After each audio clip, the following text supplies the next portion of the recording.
受美国对华出口禁令的影响，荷兰光刻机巨头阿斯麦第3季度订单减少。面对美方不断游说这家光刻机巨头不要向中国企业出口旧款产品的压力，阿斯麦表示拒绝。此外，面对美方不断鼓动脱钩断链，为何中国多个部门密集强调中国将坚定不移奉行对外开放政策？来看分析。美国近日公布多项芯片禁令，限制向中国出售先进半导体和芯片制造设备，禁止美国人帮助中国发展芯片技术，并试图拉拢包括荷兰光刻机巨头阿斯麦在内的欧洲企业共同制裁中国。据阿斯麦透露，中国企业中芯国际曾在2018年向该公司订购一台用于生产7纳米及以下芯片的极紫外线光刻机，也是该公司最先进的产品，单价1.5亿美元，约合人民币11亿元，预计在2019年交付，但因为未获得相关出口许可，至今始终未能交付。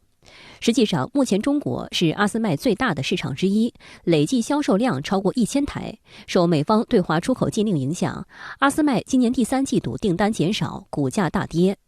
据彭博社报道，美国国家安全委员会高级官员查布拉和美国商务部负责工业与安全的副部长艾斯特维兹本月将前往荷兰谈判，预计美方届时将加大对荷兰政府的施压力度，扩大阿斯麦产品的对华出口禁令至旧款产品。但据知情人士预计，荷兰政府和阿斯麦都将拒绝美方的无理要求。阿斯麦的这种态度是情理之中的，美国单方面对阿斯麦做出这样的无理的要求，它必然触动了阿斯麦本身的利益。从阿斯麦的立场来考虑，从长远利益来看呢，是绝对不会放弃这一块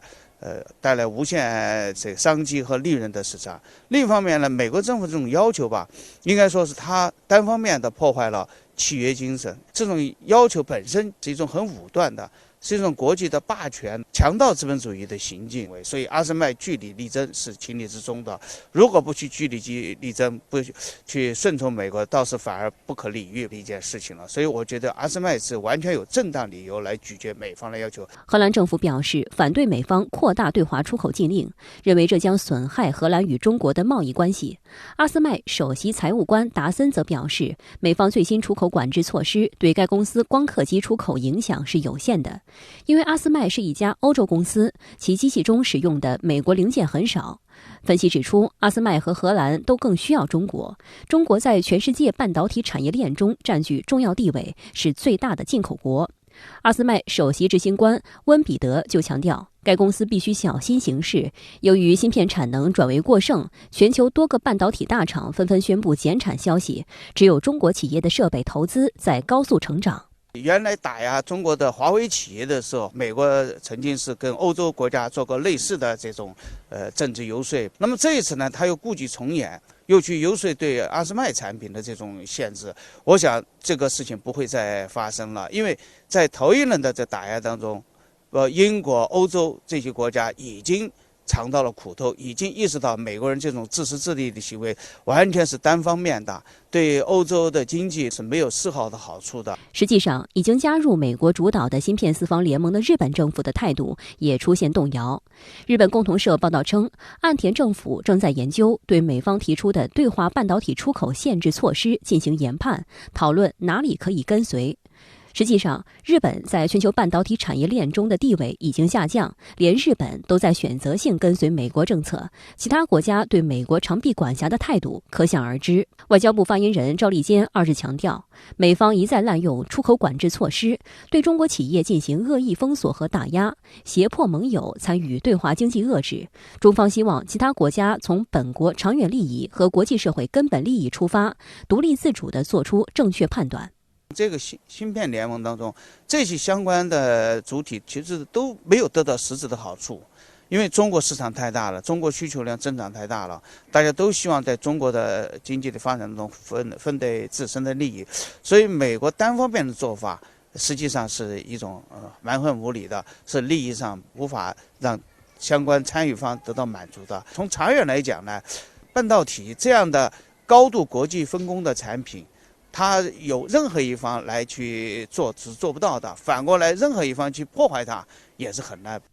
面对一些国家逆全球化的恶行，中方近期多次释放开放信号。国家发改委2日以线上加线下结合方式，在北京主办 APEC 加强供应链韧性促进经济复苏论坛。国家发改委党组成员、副主任林念修在论坛开幕式就进一步提升区域供应链韧性提出3点倡议：一是走开放创新之路，推进区域贸易自由化便利化；二是走合作发展之路，促进产业链供应链互联互通；三是走低碳转型之路，构建绿色可持续供应链体系。亚太地区作为世界经济重要的增长极，在供应链领域开展的每一项合作，做出的每一个抉择，都将对世界经济产生重大影响。在这个特殊时期，我们必须坚决反对筑墙设垒、脱钩断链，必须始终不渝地坚持经济全球化正确方向，坚持开放的区域主义，承担起保障供应链韧性的重要使命。党的20大报告提出，加快建设现代化经济体系，着力提高全要素生产率，着力提升产业链供应链韧性和安全水平。中国拥有联合国产业分类中全部工业门类，是全球制造业的核心国家。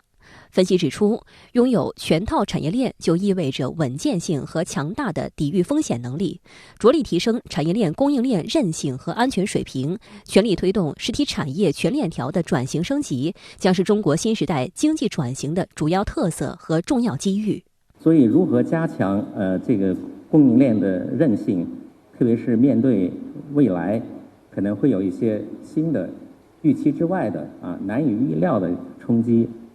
我想正确的选择呢，应该是我们要进一步的加强国际合作，特别是在供应链方面的国际合作，继续维护和发展我们业已形成的这样一个地区生产体系。